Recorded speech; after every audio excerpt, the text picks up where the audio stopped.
시작하겠습니다. 자, 수업 진행 방식은요, 오늘부터 이제 기초인문 강의 그래서 나흘 정도 진행을 할 건데, 진행 방식은 이제 방금 하신 것처럼 오시면은 바로 이제 문제풀이를 시작을 할 거예요. 그래서 한 24분 정도 드리고 10문제 정도 풀고요. 아까도 잠깐 말씀을 드렸지만, 고민을 안 하시는 분들이 참 많아요. 모든 공부가 마찬가지지만 특히 이 PSAT 이거는 능력 시험이다라고 하죠. 적성 시험이다. 자기가 혼자 공부를 하고 고민을 하고 남의 도움을 받지 않고 뚫고 나갔을 때 그 실력이 향상되는 게 있거든요. 그거를 꼭 해주셔야 되는데 그 해설 다 해주고 이러면은 안 하시더라고요. 풀어오세요. 그러면 안 풀어오고서 푸는 거 보고 감상하고 이러고 계시고. 그래서 어떻게 할 거냐면은 지금처럼 문제를 나눠드리고 풀고 이제 강의를 진행을 하고 이런 식으로 진행을 할 거고요. 그다음에 약속드린 그 재본 교재는 그 이제 강의 중에 풀었던 그 해설들 다 담아서 마지막 날 문제도 그대로 담을 겁니다. 다시 깨끗한 새 문제로 다시 복습하시면서 정리하시라고 그대로 담아서 마지막 날 나눠드릴 거예요. 그러니까 마지막 날은 꼭 오셔야겠죠? 중간에 결석을 하시더라도 유종의 미라도 거두는. 자, 강의 계획서를 안 가져오신 분도 있겠지만 보셨죠? 그래서 어떻게 진행을 한다고 얘기를 해놨냐 하면은 월요일, 화요일 이틀은 상황 판단, 그 상황, 문제 소재의 구조가 어떻게 되는가를 분석을 하겠다. 그런 얘기를 해놨고, 그 다음 목요일, 금요일 이틀은 기출 문제를 어떻게 분석을 할 것이냐에 대한 얘기를 진행을 할 것이다. 이렇게 해놨는데, 계획서를 만들어 달라 그래서 적다 보니까 뭐 이렇게 한 거고요. 사실은 이 얘기가 그냥 한꺼번에 같이 진행이 될 거예요. 메인 테마는 기출 문제 분석이다. 이렇게 생각을 하시면 되겠습니다. 자, 그럼 한번 진행을 해볼까요? 본격적으로. 자, 다들 들으신 얘기고, 뭐 지금 오신 분들 중에 완전 초보가 아니라 그래도 한두 해 나도 시험도 받고 공부도 해봤다 이런 분도 있으실 거고요. 그래서 다들 들으신 얘기겠지만, 요 이전에 언어논리 자료에서 강의 들으면서도 또 그런 얘기를 또 들으셨겠지만, 다시 한번 제가 또 말씀을 드릴게요. 이게 진짜 중요합니다. 여러분들이 우리가 이제 시험장에 들어가서 무슨 시험을 볼 거냐 하면 요걸 볼 거라는 거예요. PSAT라는 시험을 볼 거고, 요게 언어논리 자료 해석 상황 판단, 이렇게 세 가지 영역으로 돼 있다라는 거죠. 다 아는 얘기죠. 그 다음에 요 특징이 뭐냐라고 했을 때 요거를 딱 끌어다 대면서 적성 시험이다. 제일 비슷한 게 뭐냐, 여러분들이 경험한 것 중에 그러면 대학 수학 능력 시험 그래갖고 능력 시험이다. 요게 다른 시험하고의 차이점이다라고 얘기를 듣고 읽고 그렇게 알고 준비를 해오신 분도 있고 이제 준비하려고 처음 시작하시는 분도 있고 그럴 겁니다. 자, 그러면은요, 자, 적성 시험이다, 능력 시험이다라는 얘기를 지금 딱 들으시는 순간에 머릿속에서 어떤 이미지가 떠오르세요? 맞습니다. 얘기를 저한테 적성 시험이다라고 얘기를 들었고요. 능력 시험이다라고 얘기를 들었어요. 어떤 이미지가 떠오르세요? 사람마다 다를 수도 있지만 아무 이미지도 안 떠오른다 손 들어보세요. 괜찮습니다. 안 때립니다. 네, 손 들어. 아무 이미지도 안 떠오른다. 사실은 손 들고 싶은데 그렇죠? 이미지가 떠오르셔야 돼요. 뭐가 됐든 간에요. 그리고 떠올리려는 시도를 하셔야 돼요. 제가 강의 계획서에 그 처음 이틀 동안에 구조를 파악하는 독해다, 구조 분석을 할 것이다라고 얘기하면서 구조를 파악하는 독해다 이런 걸 적어놨죠. 언어 논리에서도 그 독해 때문에 고민하시는 분들이 많이 있을 거고요. 이게 잘 안 되는 이유가요. 뭐냐 하면은 방금 말씀드린 요거요. 이미지가 안 떠서 그래요. 머릿속에서. 일단 이거부터 한번 생각을 하고 가겠습니다. 이미지가 안 떠서 그래요. 뭐냐 하면 얘는 단순히 기호일 뿐이라는 거예요.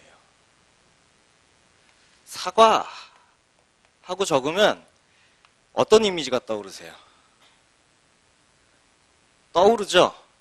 그림 그려지시죠? 사가 어떻게 생겼는지 머릿속에서 이제 이렇게 그려지시고, 이런 것도 있죠? 이렇게 먹은 사과. 여러분 핸드폰에도 그려져 있는 거요. 예, 이런 거 떠오르시죠? 단지 기호일 뿐이라는 겁니다, 요거는. 글자는. 원래 뭔가가 있는데, 이거를 가져다 보여줄 수가 없으니까, 기호로 정해놓고, 우리 이거, 요렇게 생긴 거를 이렇게 부르도록 하자라고 약속을 정해놓고, 요렇게 표기하도록 하자, 요렇게 기호화하도록 하자라고 해놓고, 요거를 보여주는 거예요. 나는 이걸 보여줬지만 네 머릿속엔 이게 떠올라야 돼 라는 약속이 돼 있다라는 거죠. 그래서 이거를 읽으시면서 요게 안 떠오르면 독해가 안 됐다라는 거예요. 독해가 안 됐다라는 거는 독해, 읽고서 이해했다라는 건데 이해가 안 됐다라는 거예요. 이 얘기 많이 들으셨을 거란 말이에요. 다른 시험과 다르다.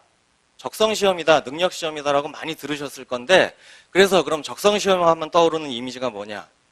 안 떠오른단 말이에요. 그래서 힌트를 줍니다. 그러면 적성시험과 일반적인 시험 이렇게 얘기할게요. 지식 측정하는 우리가 많이 경험해봤던 일반적인 시험들. 여러분들 저기 PSAT 보려고 자격 얻으려고 한국사 시험 보시잖아요. 그런 거요. 와의 차이점이 뭐냐? 이미지를 떠올려서 이 두 가지를 비교를 해봐라. 라고 하면 이제 조금씩 떠오르셔야 돼요.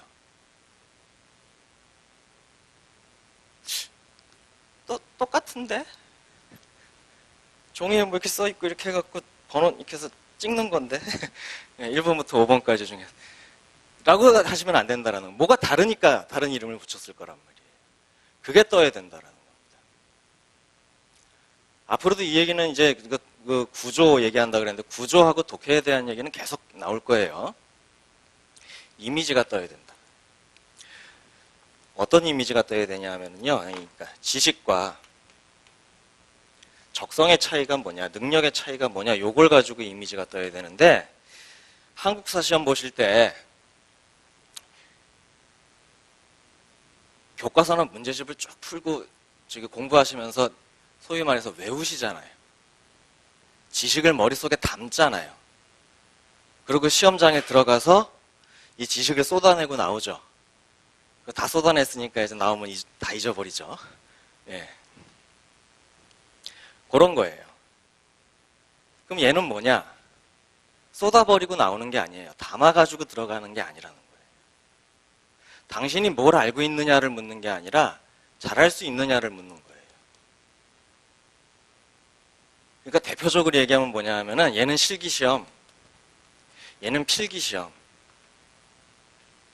이런 식으로 이미지를 띄우시면 거의 맞아요.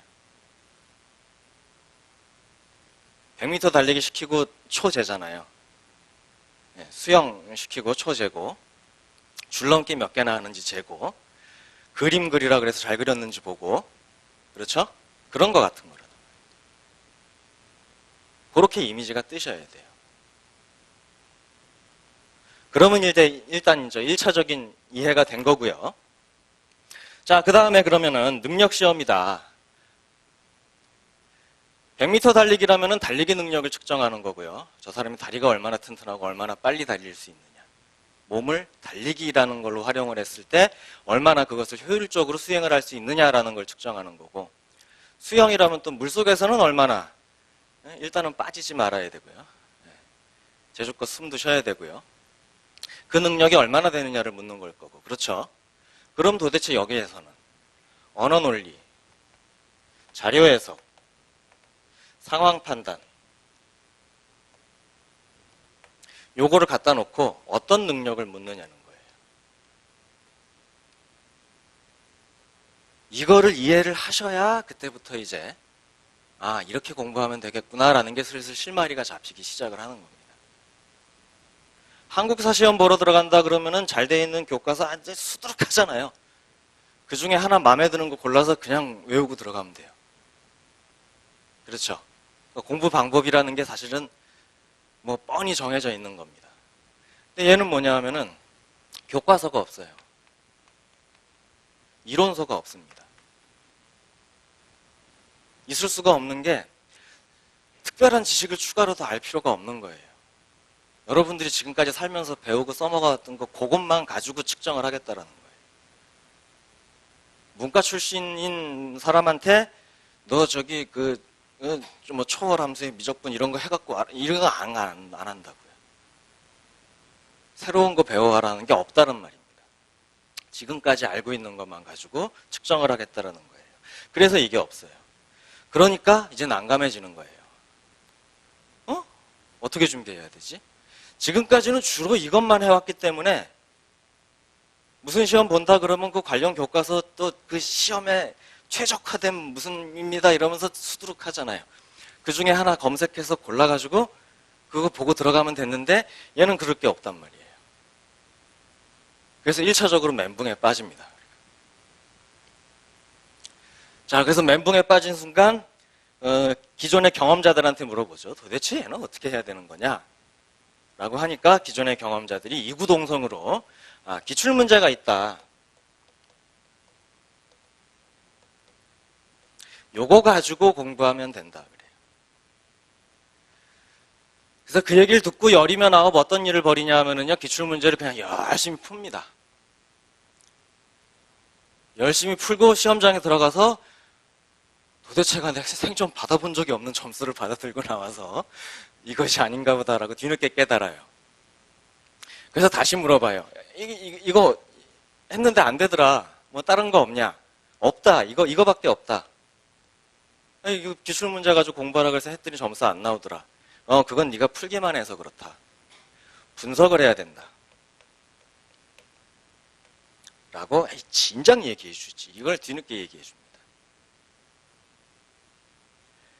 그래서 이제 그럼 기출문제를 분석을 해야겠다 그러는데 해봐야지 하고 딱 잡았는데 문제는 뭐냐 하면은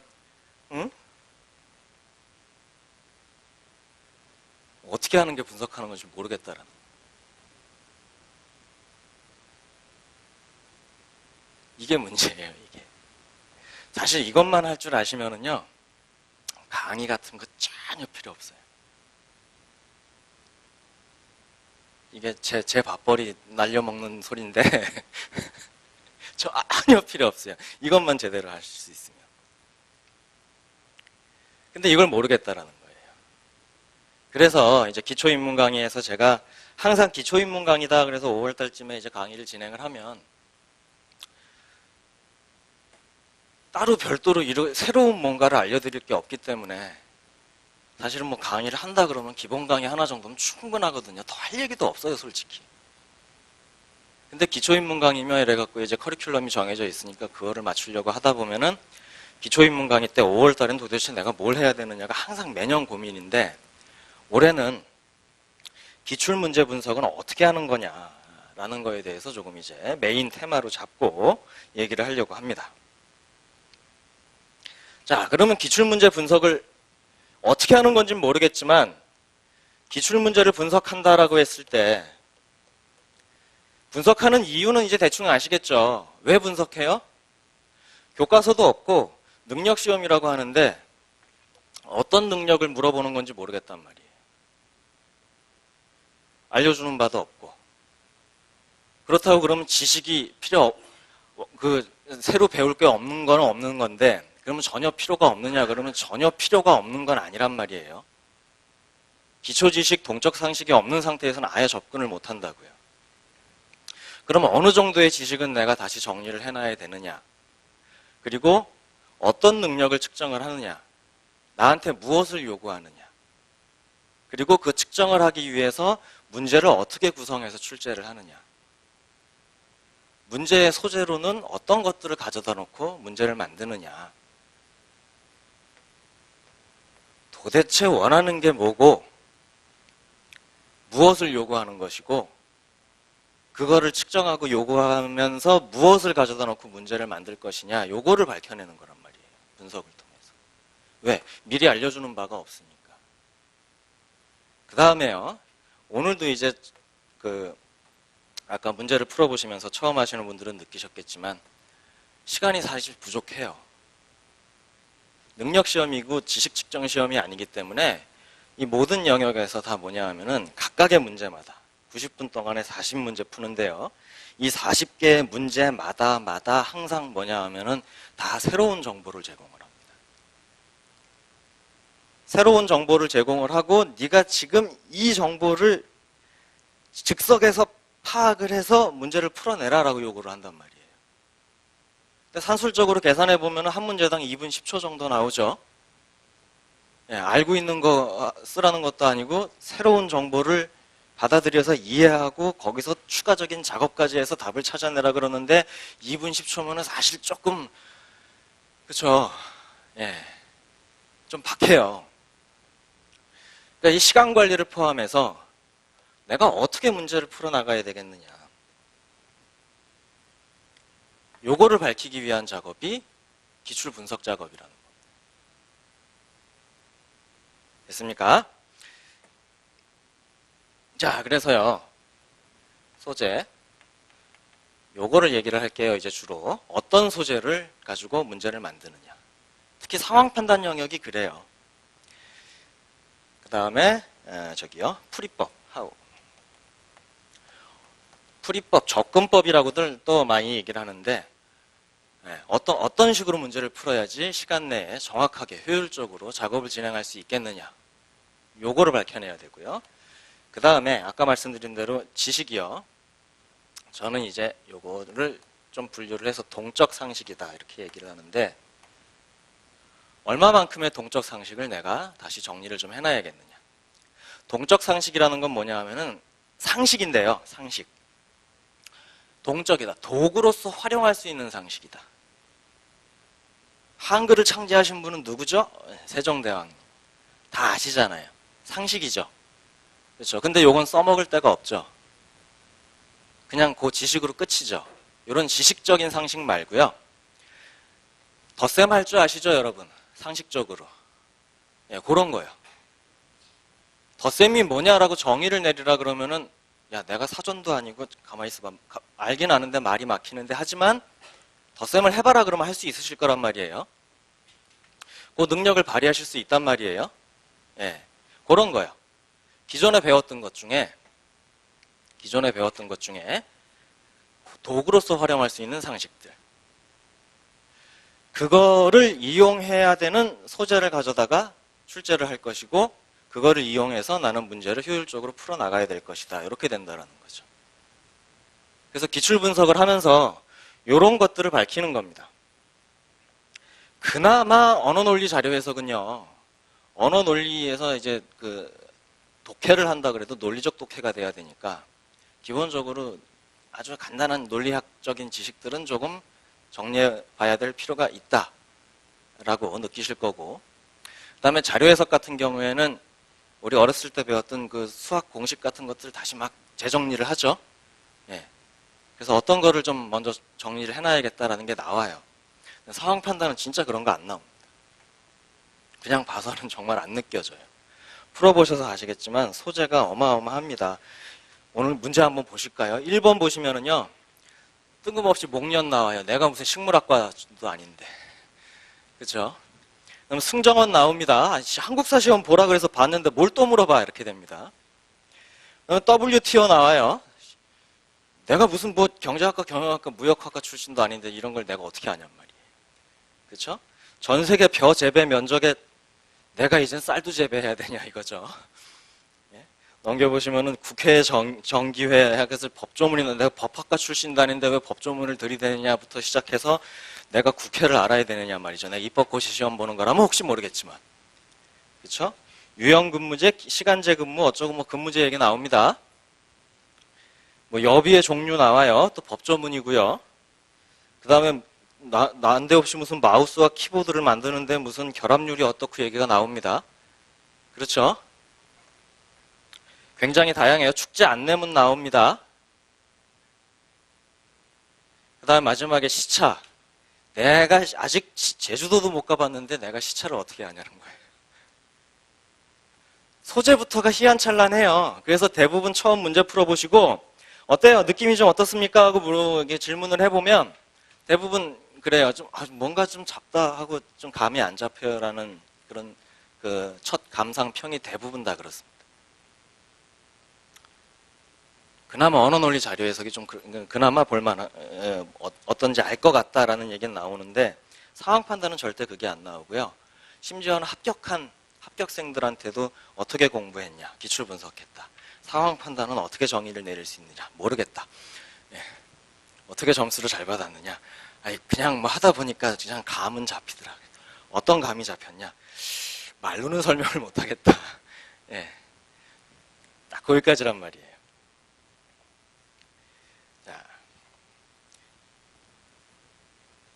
잠깐 이쪽으로 가볼게요. 동적 상식이요. 자, 그래서요,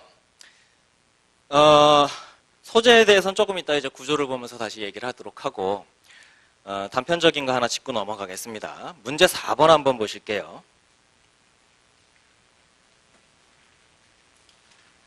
지식이 전혀 새로 배울 게 없다라는 얘기지 불필요하다는 얘기는 아니에요. 기본적으로 알아야 되는 것들이 있습니다. 근데 그게 뭐냐면 중고등학교 때 이미 다 배운 것들이고 고등학교까지도 안 가고 중학교까지 배운 것만 잘 활용해도 충분하다라는 거예요, 사실. 그 중에 진짜 많이 활용되는 게 상황 판단 영역 쪽에서도 많이 활용되는 게 뭐가 있냐 하면은 그 수학적 동적 상식이요.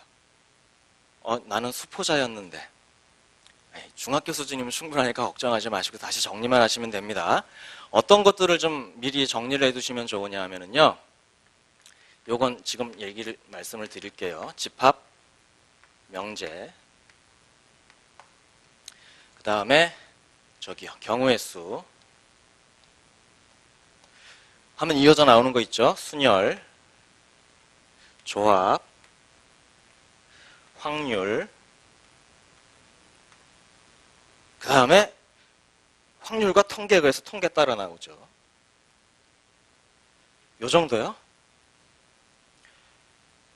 이거 이전에 뭐 기본적인 방정식, 함수 이런 거요. 이건 뭐 당연히 쓰는 거고요. 연립 방정식 이것도 써먹는 거고요. 근데 상황 판단에서요, 어지간하면은 2차 함수, 2차 방정식이 이렇게 안 나와요. 그냥 정보가 제공이 안 돼 있으니까 미지수로 설정해 놓자, 변수로 설정해 놓자, 요 정도? 그 수리 퍼즐 쪽으로 가서 조금 깊게 나와봐야 뭐 이제 1차, 3원 1차 연립 방정식 풀어서 숫자 찾아내는 정도? 그 정도요. 요거 나옵니다. 요런 것들은 좀 제발 좀요. 제발 좀요. 책방에 가서 중학교 참고서라도 이렇게 그냥 오늘따라 공부 안 된다. 밥 먹었는데 소화도 잘 안 된다. 그럼 가서 걸어가셔서 책방 가셔서 좀 보세요. 그냥 맞아, 내 소시적에 이런 거 배웠었어. 이 당시에 몇 반 남학생이 잘생겼었는데 뭐 이런 거 떠올리시면서 그 체육 선생님 그지 같았는데 뭐 어렸을 적 추억을 되살리면서 한번 읽어보세요. 기억이 다 나실 거예요. 이렇게 말씀을 드리면 절대 안 하시더라고요. 그래가지고 제가 오죽하면은요, 시간이 없어서 못하고 있는데 예전부터도 그런 생각을 했어요. 상황 판단에 꼭 필요한 그러니까 뭐냐면 출판을 하나 하려고. 피셋 상황 판단을 위한 수학의 정석. 해가지고 기출문제 쫙 해서 거기에서 약간 오버되는 정도로 우리가 어렸을 때 배웠던 수학적 상식줄 중에서 상황 판단에 좀 자주 나오는 것들, 써먹을 만한 것들 쭉 정리해갖고 강의도 하고 출판도 하고 이렇게 하려고요. 바빠서 못하고 있다가 내가 언젠간 꼭 해야지. 딴 거 할 것도 많지만 이건 한번 내가 꼭 정리를 해야지. 왜 그냥 가서 보면 되는데 안 보시니까 억지로라도 보게 해야지라고 생각을 하다가 올해 들어서 완전히 그 생각을 접었습니다. 언어 논리 자료 해석에서 이미 다 하시더라고요. 그때까지, 작년까지는 제가 할 텐데 라고 생각을 하고 확인은 안 해봤는데 올해 제가 신원 선생님 책을 딱 봤더니 다 나와요. 심지어는 기초적인 기하까지 정리를 해놓으셨어요. 다 나와요. 그 다음에 집합 명제, 언어 논리할 때 논리하느라고 다 나와요. 그 집합에 합의 법칙, 고배 법칙 이런 거 자료에서 다 정리되어 있더라고요. 그래서요, 4번 한번 볼게요. 문제 4번. 저 혼자 계속 떠들면 재미없어 하시니까 문제를 좀 풀어보죠. 4번이요. 텍스트로 돼 있는데요. 그냥 단순히 텍스트 부합 읽어보고 이런 내용이네 하면 되는 게 아니라 작업을 좀 하고 추론을 진행을 해야 되죠. 그래서 벼 재배 면적이 어떻다라는 얘기가 1문단에 나오고요. 문단이 2개입니다. 자, 2문단 보시면은요. 쌀 생산량에 대한 얘기가 나오죠. 그래서 면적에 대한 얘기가 나오고요. 생산량에 대한 얘기가 나옵니다. 자, 구조를 본다라는 건 일단 기본적으로 이렇게 잡고 들어가시는 거예요. 겸사겸사 같이 갈게요. 구조를 파악하는 독해를 해야 된다. 그리고 이게 기출분석의 가장 기본입니다. 기출문제 분석하는 거요. 구조를 파악해야 된다라고 말씀을 드리는데 뭐냐 하면은 구조라 그러면은 형식적인 구조가 있고요. 내용 구조가 있어요. 형식적인 구조라는 건 별게 아니라 이런 일반 텍스트다 그러면은 문단이 몇 개냐 요거 보시면 돼요. 뒤에 나오는 법조문 보면은요 제 땡땡조 하는 그 조항이 몇 개냐 이거 파악하시는 거예요. 그걸 왜 보냐 하면은요 사람이 정상적인 사람이라면 문단을 바꿨다 그러면 좀 다른 얘기를 진행하고 싶어서 바꾸는 겁니다. 얘기가 쭉 이어지고 있으면 하나의 주제 하나의 소재에 대해서 얘기가 이어지고 있으면 웬만하면 문단을 안 바꿔요. 다른 얘기를 하고 싶으니까 바꾸는 거예요. 그래서 1문단에는 면적, 2문단에는 생산량 이렇게 나오는 거죠.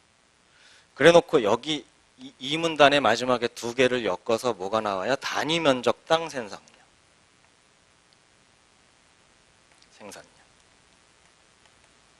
이런 얘기가 나오죠. 됐습니까? 이렇게 얘기가 나옵니다. 그래서 내용 구조가 이렇게 돼 있고 형식으로는 2문단이고 문단이 2개고 이걸 보시는 거예요. 아니 뭐 그 대단한 겁니다. 예. 이 문제 너무 쉬워서 맨 앞에 1번 문제 목련 문제예요. 진짜 쉽죠? 예. 진짜 쉬운데 쉬우니까 됐어 하고 넘어가시는 게 아니라 그래서 구조가 어떻게 돼 있는데 상황 판단 영역 출제자가 하필이면 이렇게 쉬운 목련 뜬금없이 왜 원산지가 어떻고 이걸 왜 소재로 삼았냐는 거예요.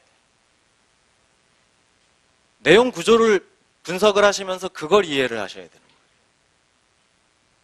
그러면은 앞으로 나오는 문제에도 소재는 달라져도 같은 구조의 글들이 나온다라는 거예요. 구조 분석한다라고 할 때 요거부터 보시는 거예요. 자, 그래서 이런 구조로 돼 있는데 자, 보기 기억 보시면은요. 중국의 단위 면적당 쌀 생산량은 인도의 약 2배이다 이렇게 돼 있습니다. 요건 어렵지 않죠. 단위 면적당 쌀 생산량. 자, 단위 면적당 쌀 생산량 할 때요. 한글로 풀어가지고 단위 면적당 쌀 생산량 이렇게 적어놨잖아요. 이걸 읽으시면서 어떤 이미지가 떠오르세요? 라고 다시 여러분한테 질문을 던지면은 여러분은 아, 이런 이미지가 떠올라요 하셔야 된다라는 거예요. 뭔 얘기인지 아시겠죠? 굳이 뭐 저기 인도의 단위 면적당 그래서 인도 지도가 안 떠오르셔도 되고요. 예, 요 정도는 이게 진짜로 떠오르셔야 된다는 거예요. 구조, 내용 구조를 얘기하는데요. 아까 사과 같은 걸 예를 들면 눈으로 시각적으로 볼 수 있는 물체가 있기 때문에 그걸 떠올리면 그만이지만 실제로 우리가 공부하면서 보면 어때요? 추상적인 개념들에 대한 얘기를 많이 하죠. 면적이라는 것도 사실 추상적인 거죠. 그렇죠. 대한민국의 면적 그러면은 한반도 토끼 호랑이요? 하여간 그걸 떠올리실 거고 예? 인도의 면적 그럼 뭐 이렇게 생긴 거 떠올리실 거고 중국의 면적 그러면 이렇게 생긴 거 떠올리실 거고 다 다르잖아요. 그러니까 면적이라는 것 자체가 추상적이라는 거죠. 그럼 단위 면적당 생산량이다라고 했을 때 아 이렇구나라고 변환시켜서 이미지를 떠올리실 수가 있어야 된다는 겁니다. 요거는 굉장히 중요한 능력입니다. 실제로 출제되는 바가 이렇게 한글로 풀어놓기도 하고요. 상황 판단에도 수식 꽤 자주 나와요. 수식 던져주고 수식을 제대로 이해하고 있느냐라는 걸 물어보는 경우가 많습니다. 수식의 내용을 한글로 바꾸실 수 있어야 되고 한글의 내용은 수식으로 바꾸실 수 있어야 되고 어쨌거나 이렇게요. 그래서 중국의 단위 면적당 쌀 생산량은 인도의 2배이다라고 했을 때 면적이 중국의 면적이 어떻게 되느냐 하면은 3,300헥타르요. 그 다음에 생산량이 어떻게 되느냐 하고 딱 봤더니 어이? 안 나와요. 그냥 전체의 30%다. 30입니까? 30%다. 이렇게만 나옵니다. 그럼 이걸 여기다가 30을 적어줘도 되느냐? 에이, 전체가 뭔지 모르겠으니까 전체를 A라고 놓고 전체의 30%, 0.3 이렇게 할까? 이렇게 하면 되겠죠. 사실 고주고대로 간다면. 그 다음에 인도는 4,300이고요. 전체가 얼마인지 모르겠으니까 일단 미지수 변수로 놓고 이렇게 한 다음에 몇 퍼센트요? 0.2 이렇게 된단 말이에요. 그렇죠. 그리고 이제 비교하시면 돼요. 누가 더 크냐? 얼마나 더 크냐? 되죠? 똑같은 거니까 생략하고요. A는 소수점 똑같은 자릿수가 똑같으니까 그냥 3, 2로 바꿔놓고요. 그렇죠? 그러면 요거 얼마입니까? 요거 110분의 1 정도 되고요. 그렇죠? 요거 어떻게 돼요? 215분의 1 정도. 요거 곱하기 2 하면은 요 정도 거의 예. 여기다 곱하기 2 하면 요거 거의 비슷하게 나오겠네. 2배 정도 되는구나. 그렇죠? 자, 이렇게까지 해놓고 그럼 이제 뭘 알아내셔야 되느냐 하면은 서로 지금 비교만 하면 되기 때문에 실제 생산량이 얼마인지는 안 나와 있지만 퍼센티지로만 나와 있잖아요. 30%, 20%. 그쵸? 얘가 30%고 얘가 20%다 그러면은 똑같이 100이라는 걸 기준으로 놓고 그 중에 30이고 그 중에 20이다라고 했으니까 실제로는 얼마인지 모르겠지만 비교는 가능하죠. 그리고 어느 정도 차이다? 1.5배 정도 차이 난다. 생산량만 놓고 보면. 그렇죠? 이렇게 갈 때. 비교 가능하죠? 그렇죠? 비교만 하면 되기 때문에 그 실수치가 아니라 퍼센티지로 나왔다고 해도 그냥 그 숫자 바로 써버리고 비교해버리면 되겠네. 이렇게 정리가 되시면 된다라는. 앞으로도 이제 퍼센트에 대한 이야기가 상황 판단에도 무지하게 많이 나와요. 그러니까 지금 하고 있는 건 뭐냐 하면은 단편적이고 개별적인 분석입니다. 퍼센티지라는 게 나왔을 때 단순히 비교하는 것만을 요구하고 있다라고 한다면은 앞에서 물어보는 내용이 생산량 뭐 이런 식으로 물어보더라도 굳이 생산량을 실수치로 찾아낼 필요가 없다. 비교만 가능하면 되니까. 그거 찾아내려고 시간 낭비할 필요 없다.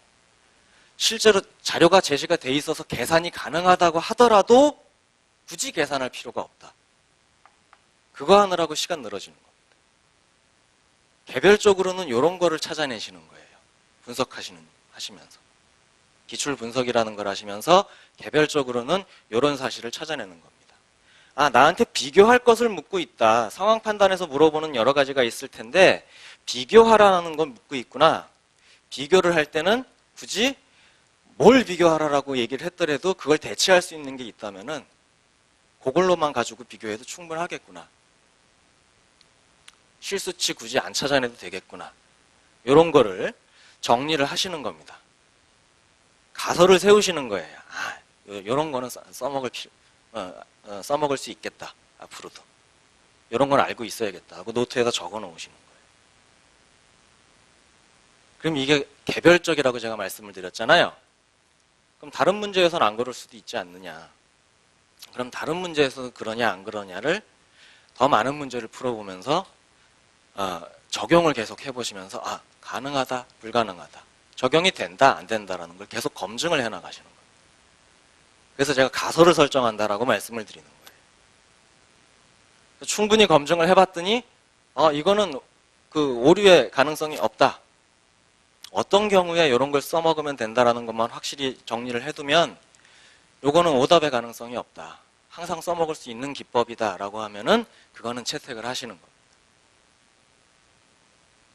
일단 개별적으로는 그렇게 가시는 거예요. 그래서 기억은 일단 정리가 됐고요. 디귿 같은 것도 굉장히 쉽습니다. 디귿이요. 인도의 연간 쌀 생산량은 11,000톤 이상이다 그랬는데 실수치를 찾아내라는 거죠.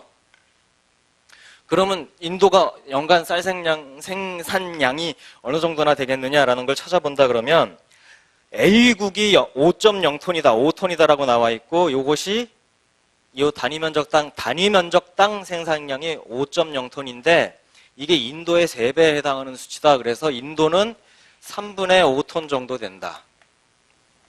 그렇죠. 그럼 인도의 면적이 4,300헥타르니까 곱하면은 얼마 나온다? 되죠? 그렇죠. 면적분의 생산량이니까 이렇게 곱하면 이렇게 어떻게 돼서 한 7,600 얼마 정도 나올 거예요. 그렇죠? 11,000이 안 된다. 계산 나오시면 되죠. 그 다음에요. 요거까지 하나 더 할게요. 니은 때문에 고민을 하신 분들이 많을 겁니다. 더 고민해보세요 해야 되는데 그냥 한번 해볼게요. 니은이요. 자, 일본의 벼 재배 면적이 A국보다 400헥타르가 크다면 인도의 연간 쌀 왜 이렇게 발음이 안 되죠?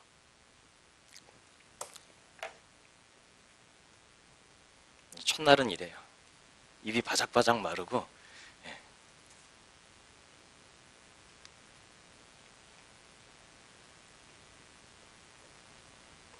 긴장이 되고요.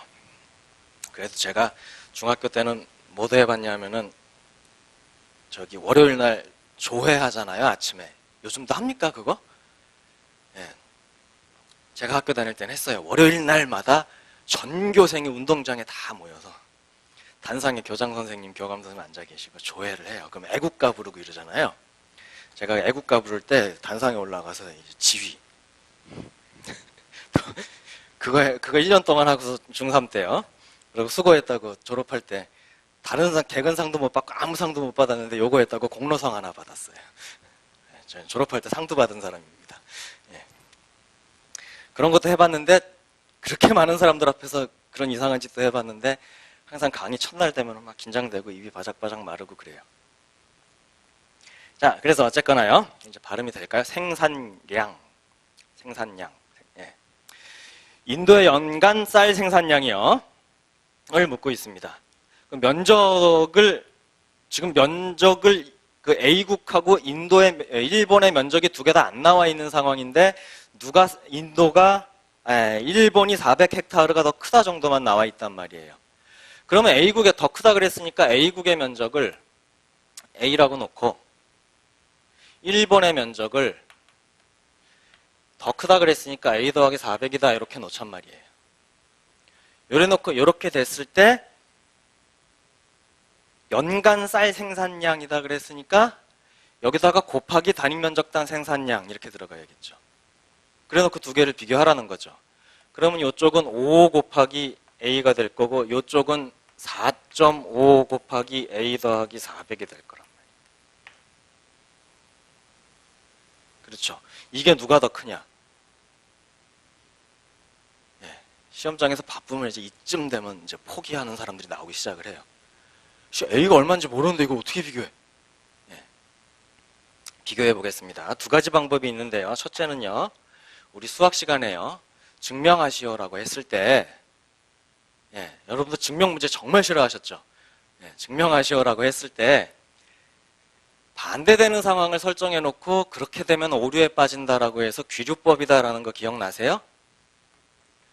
요걸로 가는 방법이 있습니다. 지금 여기서는 일본이 A국보다 생산량이 더 많다 그랬으니까 거꾸로 놓는 거예요. A국이 더 많다고 가정을 해보자. 이렇게 가정을 해놓고요. 해보시면은 요거 나눗셈하고 저기 이 4.5A 이쪽으로 넘기면 0.5A죠. 가 곱하면 얼마 됩니까? 4, 46에 1800. 그럼 A가 3600보다 크다. 뭐가요? A국의 면적이 3600헥타르보다 크다가 나와버린단 말이에요. 근데 1문단에 면적 순서 쭉 적어냈는데 A국은 저 밑이고요. 인도, 중국이 저 위쪽 1등, 2등이죠. 근데 중국이 3300이에요. 그럼 A국이 3600보다 크다가 나와버리면 중국보다 크다란 얘기예요. 말이 안 되죠. 그러니까 이렇게 안 된다. 이쪽이 돼야 맞을 것이다. 그러니까 니은은 오를 것이다. 이렇게 볼 수 있다라는 거. 됐죠? 요거 언제 배웁니까? 중학교 때 배우나요? 고등학교 때 배우나요? 옛날에 배웠던 거예요. 동적 상식. 자, 그 다음에요. 또 어떤 식으로 볼 수 있냐면은 지금 이렇게 되는지를 물어보고 있는 거잖아요. 그러면 일단 이렇게 해보자고요. 애들이 같다라고 놓고요. 같다라고 놓고 4.5가 이쪽으로 갈 때 4.5가 5가 됐다 그러면 대충 1.11111배 정도 11%좀 넘는 11.1111% 요 정도 넘어가는 더 커진 거죠. 그렇죠? 그럼 얘가 이쪽으로 갈 때 요게 두 개가 같으려면 얘가 이만큼이 커졌으면 얘도 그만큼이 커져야 이게 상쇄가 돼서 둘이 같다가 될 거 아니에요. 그렇죠? 근데 이쪽이 더 크다 하면은 요 배수가 요 정도는 돼야지 더 커지겠죠. 그렇죠? 얘 면적이 거기다가 요만큼이 늘어났는데 그게 얼마? 1.12배 이상 정도가 돼야 요 부등호가 성립을 한다는 얘기예요.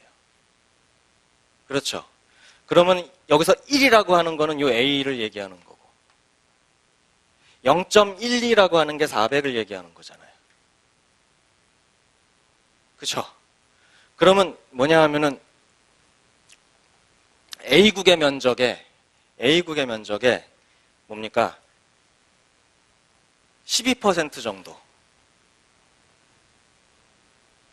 그거보다 이 400이라는 수치가 A국의 면적의 12% 정도가 돼준다 그러면 이 부등호 성립하는 게 맞다라는 얘기죠. 그렇죠? 그러면 400이라는 면적이 과연 A국의 면적의 12% 정도가 되겠느냐? 된다. 어떻게 아느냐? 중국이 3,300헥타르다. 요거의 12% 정도면은 396 정도 나옵니다. 그렇죠? 중국의 12%, 중국 면적의 12%가 396인데 그거보다 크다면은 얘보다 훨씬 면적이 작은 얘네 둘보다는 12%를 넘을 거 아니에요. 그렇죠? 그러니까 이 400이라는 수치는 반드시 이거의 12%보다 더 큰 수치가 된다. 그래서 이 부등호가 성립을 한다. 됐죠? 그래서 두 가지로 풀어봤는데요. 하나는 귀류법, 하나는 요거요. 요거 어디에 나오는지 완전 초보이신 분들은 아직 안 보셨을 수도 있겠지만 기억나시는 분 있죠? 그거 적으세요. 제가 불러드릴게요. 신헌 적으세요. 신헌 자료해석 이론서 2015년 7월 출간이고요. 도서출판 허밍입니다. 191페이지, 192페이지. 그쪽에 보시면 곱셈 비교해서 소항목으로 나와가지고 뭐가 있냐면 교차 비교, 일방 비교. 이렇게 나와 있는 거 있어요. 양쪽 이렇게 돼 있는 거 크기 비교할 때 이렇게 이만큼 커졌으니까 얘는 얼만큼 커졌냐. 그래서 누가 더 크냐. 혹은 여기서 일로 갈 때 얼만큼 변화가 있었고 여기서 일로 갔을 때 얼만큼 변화가 있었느냐. 한쪽으로 보거나 양방으로 교차해서 보거나 두 가지 방식을 경우에 따라 적당히 활용을 해서 요게 곱해지는 수치가 얼마냐. 요거 비교하면 누가 더 큰지 비교할 수 있다라는 걸로 곱셈 비교, 수치 비교할 때 교차 비교한다, 일방 비교한다라는 게 정리가 되어 있습니다. 자, 그래서 제가 이 얘기를 하는 게 이제 다시 돌아갈게요. 귀류법 나왔고요. 교차 비교, 일방 비교 나왔습니다. 그럼 이런 것들을 우리가 상황 판단을 하면서 다시 정리를 해야 하느냐? 그럴 필요 없다. 왜? 자료 해석 언어 논리에 다 나온다. 정리가 돼 있다라는 거. 그래서 뭐냐 하면 여기서 동적 상식이다라고 얘기하는 거.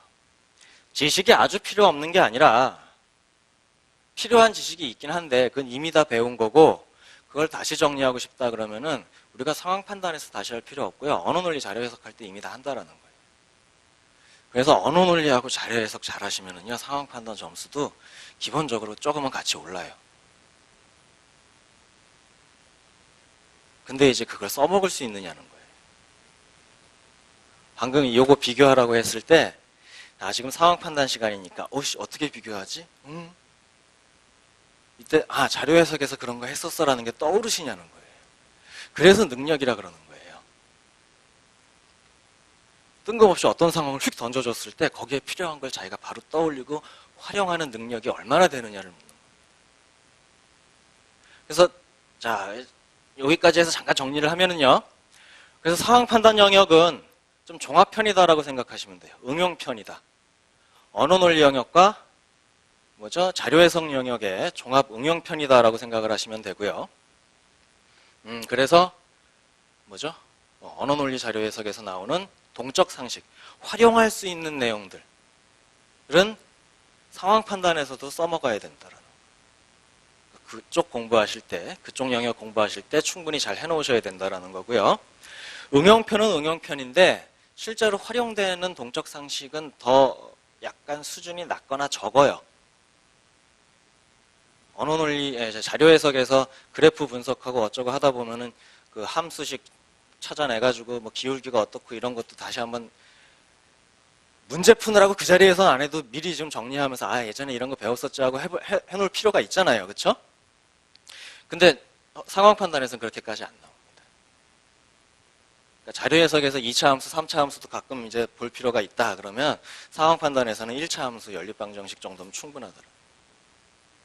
다만 그거를 우리 어렸을 때 수학 시간에 뒤에 응용 문제 하면은 사례 제시하고 이런 것처럼 상황을 설정을 해주고 필요한 동적 상식은 네가 찾아서 네가 활용해서 풀어라라는 식으로 나온다라는 거예요. 됐습니까? 그래서 제가 강의를 할 때 제가 책을 쓴 것도 그렇고요. 강의 내용도 그렇고요. 어떤 동적 상식들은 여러분들이 알아두셔야 됩니다 라고 그걸 따로 정리하는 얘기는 없어요. 문제 푸는 도중에 중간중간에 이런 거 나오죠? 이런 거 나오죠? 하고 개별적으로 짚기는 해도 그거를 정리하진 않습니다. 언어 논리 상황 판단, 자료 해석에서 다 하기 때문에. 그러니까 충분히 연계가 돼야 된다는 거를 생각을 하고 진행을 하세요. 그러면 상황 판단 영역에서 강의의 내용이나 이런 건 뭐냐 하면은 그래서 분석을 해봤을 때 대부분의 사람들이 처음 보고서 잡다하다라고 느끼고 뭘 물어보는지 모르겠다고 느끼는 그것을 정리를 하는 겁니다. 자, 분석을 해봤더니 주로 어떤 내용 구조를 가지고 있는 소재가 나오고 그래서 그 구조를 잘 활용하면은 이런 식으로 풀어나가는 것이 효율적일 수 있다라는 거. 그런 것들을 정리하는 게 상황 판단에서 하는 내용입니다.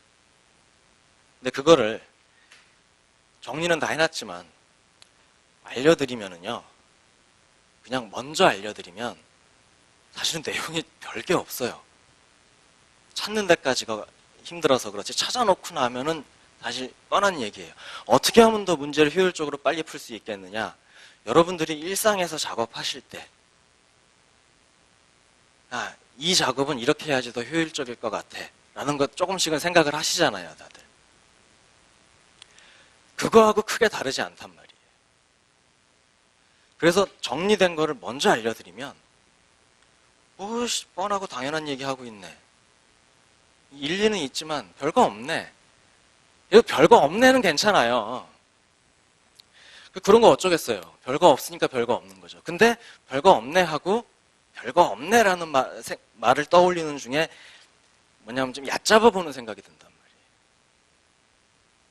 그래서 별거 없네 하고 돌아서서 잊어버려요. 정리를 한 것 같은데 시험장에 들어가서 못 써먹어요. 예전에 점수 안 나왔을 때 했던 그 방식으로 똑같이 또 풀어요. 점수 또 안 나오고 집에 와서 채점해보고 다시 한번 이렇게 보고서 이거 내가 왜 이렇게 풀었지? 이러면서 땅을 치고 통곡을 하고 일주일 동안 식음을 전폐하다가 그래도 지금까지 준비한 게 있으니까 내년에 한 번은 더 봐야지 이러고 다시 그러시고 나서 또 어떻게 되냐 하면은요 이런 거 꼭 하셔야 돼요 라는 거를 알기는 아는데 본인이 실천을 하지 않으면 똑같은 일이 또 반복됩니다. 그래서 제가 요거를 요번 강의 주제로 삼겠다라는 거예요. 여러분들이 제발 좀 해보세요. 실패하셔도 좋으니까 제발 좀 스스로 고민해가면서 아무런 도움 없이 문제만 딱 갖다 놓고 이거를 분석을 했을 때 어떤 것들이 발견이 되는지를 여러분들이 스스로 한번 찾아보세요. 가설도 좀 세워보시고 여러 가지 여러 문제에 적용을 하면서 검증도 해보시고 나는 이렇게 하는 게 좋다고 생각하고 이런 게 나온다고 생각을 한다라는 거를 스스로 좀 정리를 해보시라는 거예요. 그리고 기본 강의 때 들어오시면 제가 한 거를 쫙 썰을 풀어드릴 겁니다. 그걸 비교를 해보시면은 내가 생각한 게 맞아도 있을 거고 이건 미처 생각 못했는데도 있을 거고 야, 사실은 이게 더 좋은데 하중이 뭐 똑똑한 척 하더니 참 저거밖에 안 되는구나. 요거는 혼자 알고 있으면 되는 거고. 그쵸? 요건 나 플러스 알파가 되는 거니까요. 그런 거를 해보시란 말이에요. 그렇게 단계를 잡아서 정리를 해 놓으시면은 시험장에서 그게 튀어나옵니다. 내가 찾아낸 건 절대로 안 잊어먹어요. 고생하고 고민해서 찾아냈기 때문에 그만큼 소중하게 느껴지고요. 소중하게 안 느껴져도 안 잊혀먹어요. 절대로. 기억이 오래 갑니다. 그러면 써먹게 돼요. 자꾸 기억이 나니까. 그거를 하시라는 거고. 근데 도대체가 감을 못 잡으신단 말이에요. 그래서 어떻게 하면 되겠느냐라는 것 중에 첫째, 제발 좀 구조를 보세요라는 얘기를 방금 문제를 풀면서 하나를 이제 말씀을 드린 겁니다. 됐습니까? 그럼 중구난방 왔다 갔다 하죠? 지금 입체적인 얘기가 돼서 계속 듣다 보시면 나중에 쭉 정리가 되실 거예요. 일단은 지금까지 한 거 정리하시면은요. 정리해보면 저기다 독해를 할 때는 이미지가 떠야 된다. 추상적인 내용에 대한 독해를 할 때는 내용 구조가 떠올라야 된다. 그렇죠? 그 내용 구조를 보는 것이 기출문제 분석의 첫 번째 출발점이다. 그렇죠?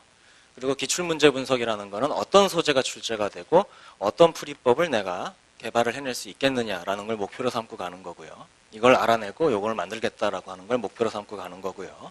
그 와중에 필요한 동적 상식이 있는데 그거는 언어 논리 자료 해석에서 이미 다 정리가 되니까 제발 좀 그쪽 잘하시고 그 다음에 나 계산 좀 약하다 그러면 계산 연습하세요. 그 중학교 수학 문제집 사다 놓고 옛날 생각하면서 중간중간에 그냥 틈날 때 오늘 내가 생각보다 그 공부하는 진도가 좀 빨리 나가서 아직은 정신이 말똥말똥한데 그렇다고 계속 공부를 더 하자니 내일 컨디션이 안 좋아질 것 같고 그렇다고 지금 자자니 잠은 아직 안 오고 한 30분, 1시간 정도 뭔가 다른 걸 좀 더 해야겠는데 다른 공부하기엔 진도가 애매하게 잘릴 것 같고 이럴 때요. 중학교 수학 문제집 딱 푸세요. 자료 해석에도 도움되고 상황 판단에도 도움되고 그런 식으로 시간 활용하시면서 갑니다. 자, 그 다음 내용 구조. 그래서 이제 기출 분석하실 때요. 내용 구조를 봐야 되는데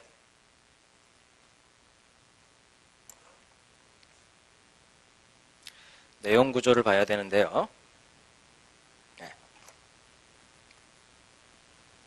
1번 문제 한번 볼게요.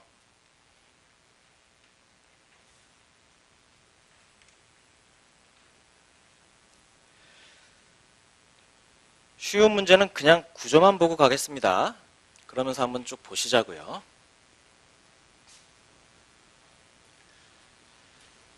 자, 지우는 와중에 제가 하나 더 말씀을 드릴게요. 아까 개별 문제는 이런 식으로 보면 된다라고 말씀을 드렸었고요.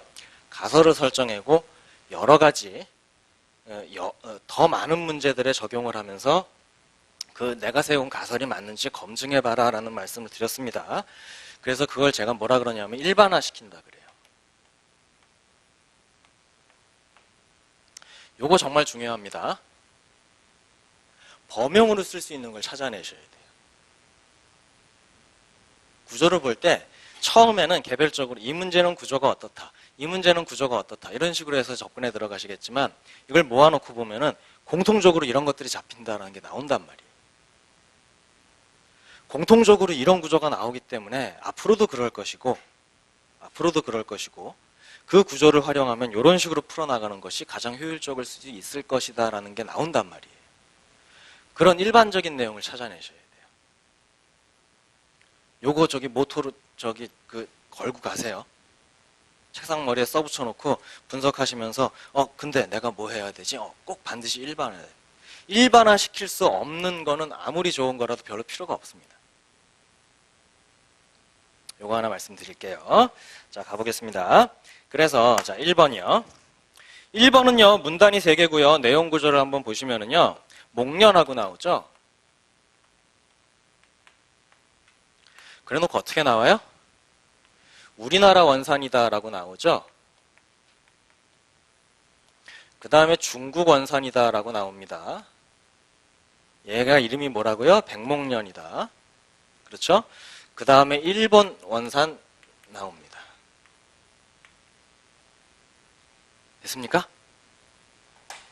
그 다음에요. 중간에 무슨 내용, 1문단에 또 1문단하고 3문단에 무슨 내용 나오느냐 하면은요. 목련 꽃잎하고요. 꽃하고 잎. 그렇죠? 꽃하고 잎 나와요. 그렇죠? 그 다음에 저기 뭐죠? 2문단에는 뭐가 나오냐 하면은요. 꽃잎하고 꽃받침이 나와요.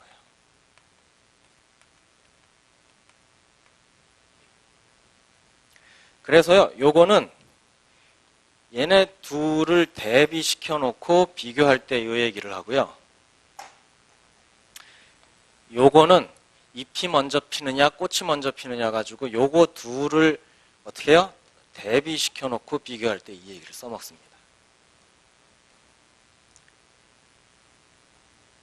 그리고 얘는 또 무슨 내용이 또 있냐 하면은 얘는 뭐예요? 호오녹기라고 한다. 한문으로 후박이라고 써서 우리나라의 후박나무랑 같다고 착각하는 사람이 있는데 이렇게 대비해 놓고 봤을 때 얘네들이 같지 않다 이런 얘기 나오죠. 사실은 다른 나무다. 됐습니까? 내용 구조가 이렇습니다. 자, 슬슬 이제 표정 풀리시는 분들이 있어요. 뭐 저런 쉬운 내용을 왜 이렇게 말씀드렸죠? 쉬운 거에 쉬워서 보기 편하니까 이런 데서부터 보시는 거예요. 저와 비슷한 구조가 그 다음에 다른 문제에도 나오냐는 거예요. 소재가 굉장히 다양하다고요, 상황 판단. 자, 그럼 가장 유사한 것부터 먼저 하나 갈게요. 8번 보겠습니다.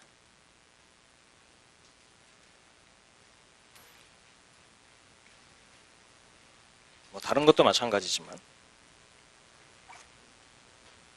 8번이요. 8번은 내용 구조가 어떻게 되느냐 하면은요. 제품 나오죠.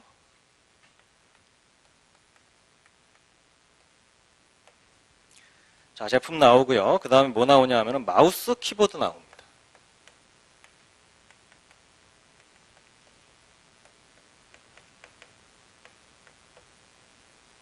나오죠. 그렇죠? 그 다음에 마우스는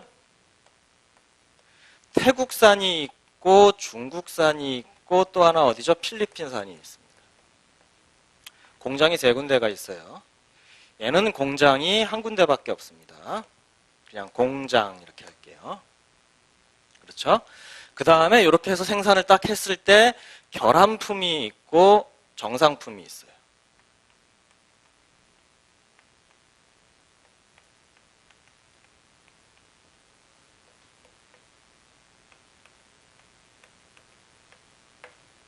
이런 구조입니다. 몇 번이요? 8번 문제예요. 그렇죠. 그래 놓고 어떤 얘기가 나와요? 여기서 마우스 생산할 때 여기서 20%, 여기서 30%, 여기서 50% 생산하고요. 결함이 70, 60, 50 이렇게 되죠. 70, 60, 50 이렇게 되고요. 그럼 정상은 여기 30, 여기 40, 여기 50이란 얘기고요. 여기서 키보드 했을 때 결함품이 40, 그럼 정상이 60. 이쯤 되면은 공장 사업을 접어야 되는데, 그렇죠? 결함률이 너무 높아요. 이렇게 나온다.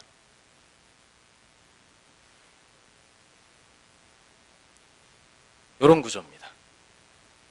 완전히 달라요, 지금 소재가. 저쪽은 무슨, 목련 나오고요. 식물학 소재 나오고. 이쪽은 제품 생산은 무슨 경영학 관련 소재 같기도 하고 뭐 그렇죠. 완전히 다른 소재인데 이렇게 나와요. 자, 그 다음에 6번 한번 보실까요? 6번. 유연근무제는 하고 나오죠? 자, 유연근무제 하고 나옵니다. 유연근무제는 자, 1문단의 마지막 줄에 보시면 시간제 근무, 시간제 근무, 탄력 근무제, 원격 근무제로 나눌 수 있다 하고 나옵니다. 나눌 수 있다에 밑줄 좀 쳐주세요.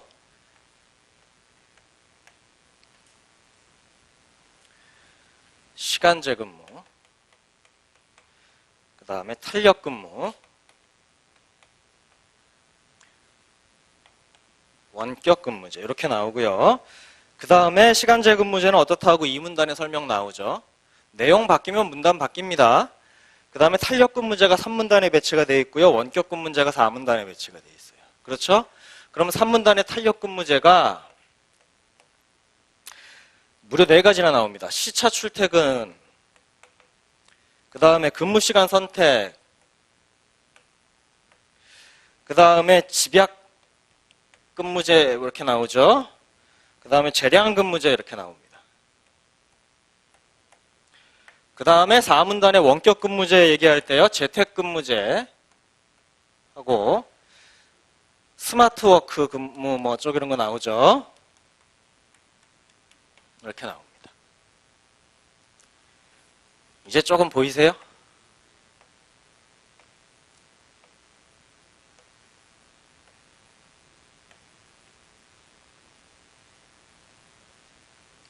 소재는 전혀 다른데 구조가 똑같다라는 거 보이세요? 요거 찾으시는 거예요.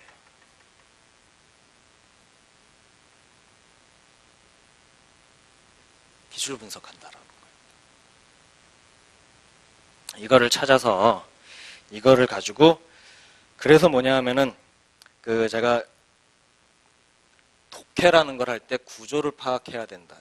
구조를 파악한다는 의미가 뭐가 있냐 하면은요. 첫째, 내용 이해가 정확해져요.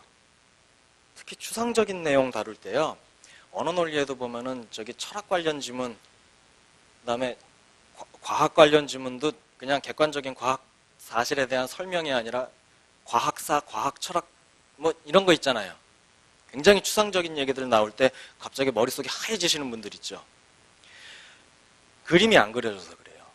내용 구조가 파악이 안 돼서. 누구랑 누구가 어떤 얘기를 하고 있고 그것이 어떻게 대비가 되고 있고 서로 관계가 어떻다라는 것들. 이것들이 파악이 안 된 상태로 하얀 건 종이고 까만 건 글씨다 하고 처음부터 끝까지 순서대로 쭉 이렇게 읽으니까 머리가 하얘지는 거예요. 구조를 파악한다고 하면 내용 이해가 명확해지고요. 특히 상황 판단 같은 경우에는 굉장히 전형적인 구조들이 나옵니다. 그거를 찾아서 일반화시키고 그렇게 일반적으로 이런 것들이 나오기 때문에 어떤 작업이 효율적일 것이다라는 걸 발견하는 게 기출 분석입니다. 자, 그래서 그 힌트를 좀 계속 보여드리고 있는 거예요. 자, 2번 한번 볼까요?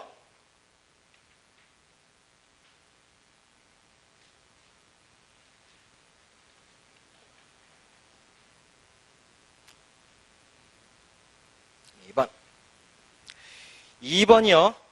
아주 똑같진 않지만 비슷해요. 어떤 것들이 나오냐면 일단 왕이 나오죠. 승정원에 대한 설명인데 일단 왕이 먼저 튀어나오고요. 그 밑에 계통에 따르는 게 있고 왕에 바로 직속되는 바가 있다 해서 두 개로 분류가 됩니다. 계통을 따를 때는 어떻게 가냐면 왕 밑에 의정부, 그 밑에 육조, 그 밑에 일반관청 이런 식으로 계통이 쭉 이어져 나간다는 거고요. 요 밑에 직속으로 승정원이 있다. 지금의 비서실과 비슷한 개념이다. 이렇게 된다는 거예요. 그러면 여기에는요. 승정원에는 어떤 사람들이 있냐 하면은 승지라는 사람이 있고요. 누구예요? 주서라는 사람이 있다고 나와요.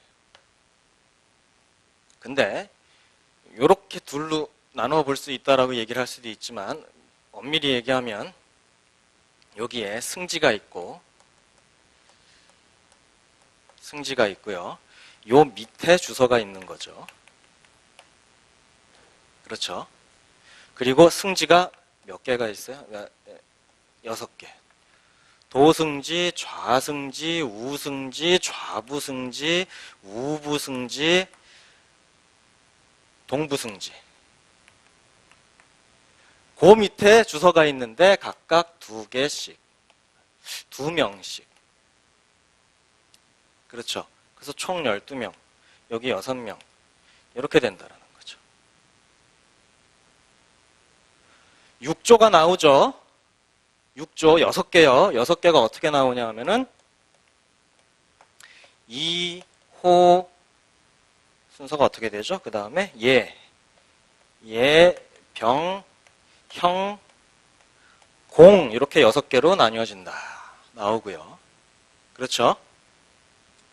그리고 얘네들이 이런 식으로 매칭이 된다.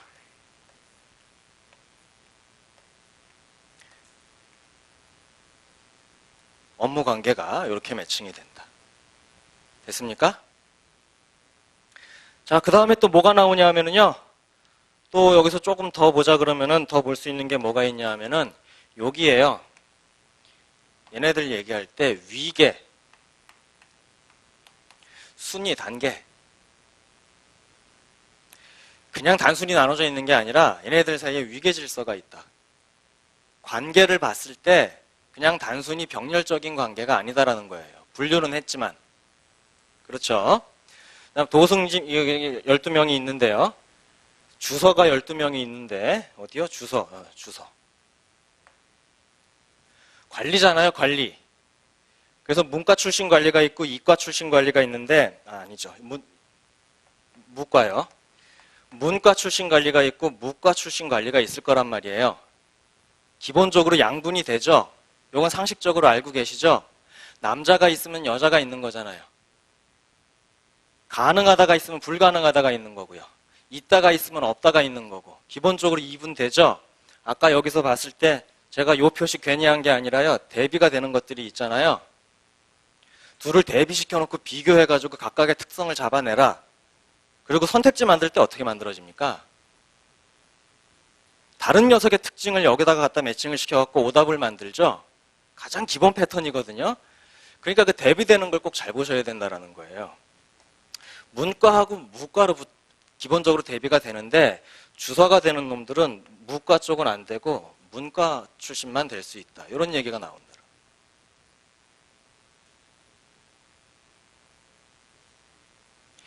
굉장히 복잡한 것 같지만 전체적으로 놓고 봤을 때 그 다음에 또 부분적으로 놓고 봤을 때 가지치기가 되어 나간다라는 게 구조가 다 똑같죠. 그렇죠. 그래서 여러분들이 분석을 한다라고 하는 거는요. 일단 첫째 문제 하나를 놓고요. 문제 하나를 놓고 개별적인 분석을 진행하시면 내용 구조가 어떻다. 그걸 가지고 선택지나 보기를 어디서 어떻게 뽑아내서 만들어냈다를 찾는 거고요. 그 다음에 조금 더 나아가면은 그래서 나는 어떻게 풀어나가는 게 좋겠다 이렇게 가는 건데 그건 뒤에 가서 다시 또 얘기를 하겠습니다. 이렇게 가는 거고 요거를 모아서 일반화시켜서 공통점을 찾아서 귀납적으로요. 개별적인 거 여러 개 모아서 귀납적으로 일반론 만들어내시는 거예요. 요게 기출분석. 4개쯤 보니까 뭔가 일반화시킬 수 있겠다 느낌 오시죠? 그렇죠? 그거 만들어내시는 게 기출분석이에요. 됐죠? 그럼 귀납적으로만 가능하냐? 아닙니다. 연역적으로도 가능해요. 상황 판단이잖아요. 굳이 상황 판단이라는 이름을 붙이면서 영역을 분리를 해놨다는 거는 이 영역 안에서 묻고자 하는 바가 있다. 이 영역 안에서 측정하고자 하는, 테스트하고 싶어하는 능력이 있다는 거죠. 그게 뭐냐? 상황 판단 영역을 따로 분리를 해놓고 이렇게 문제를 만들어내는 그 취지가 뭐냐? 라는 거에서부터 거슬러 올라가면 귀납적으로 이렇게 찾아낸 거랑 같은 구조가 나와요. 소위 전문용어로 빼도 박도 못한다 이렇게 되는 거예요. 그게 의외로요, 상황 판단 대부분 잡다하다 모르겠다 이러시는데, 그래서 찾아놓고 보면은요, 굉장히 명확해요. 물론 이제 뒤쪽에 가서 퍼즐형 문제 뭐 이런 거로 가면은 가끔 뜬금없이 이렇게 튀어나오는 당황스러운 애들이 있지만, 이런 애들은 그냥 틀려주면 되고요. 몇 개 안 되니까. 그거 빼고 나머지 진짜 명확한 애들만 맞춰도 충분히 좋은 점수가 나올 수 있습니다. 그거 찾아내시는. 그럴 수 있다. 그것이 가능하다라는 걸 지금 예로 보여드리고 있는 거예요. 무슨 얘기인지 아시겠죠? 뭘 해야 될지 슬슬 감이 잡히기 시작을 하세요? 가능성이 보이세요?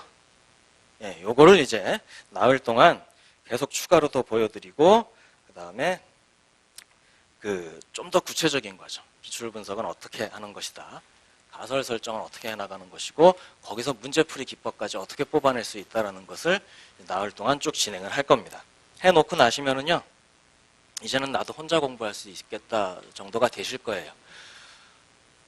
사실 그러면 제가 밥벌이가 안 되는데 최대한 잘 알려드려 볼게요. 한 10분 정도 쉬었다 가겠습니다.